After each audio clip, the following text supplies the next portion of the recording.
What are some of the consequences of not thinking systemically? Well, sort of naive approaches will ultimately fail. And so the consequences are not just you didn't get where you were going, but you lost the opportunity to get where you're going. And in many cases, then you end up with a jaded constituency.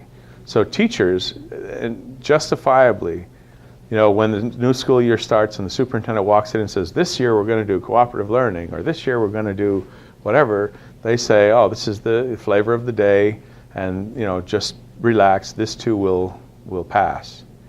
And they understand that all these effects don't have an impact. So in the end, you're left with a constituency that doesn't believe that significant change can happen. A friend of mine, Jeff Davis, used to do a presentation that he called Teaching the Elephants to Dance. And the example he used was as education was like the elephant at the circus. If you've seen an elephant at a circus, they're often tied up. The leg, that great big massive leg, has a rope around it, a little rope or a string around it, tied to like a nail that's pushed into the ground.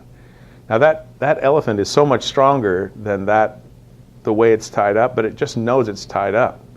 So it started originally, there was a big chain into a real stake in the ground and the elephant couldn't go anywhere.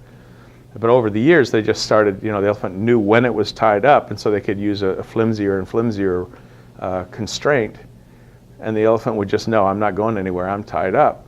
And so they stopped trying, they stopped pulling against the rope.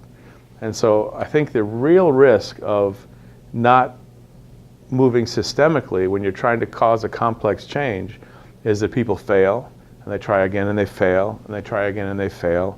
And each time they stop trying a little more, and pretty soon it is what it is, and it's going to stay what it is. And we can't afford that because we're so far from where we need to be that we can't afford to allow people to think this is the best we can do, or this is inevitable.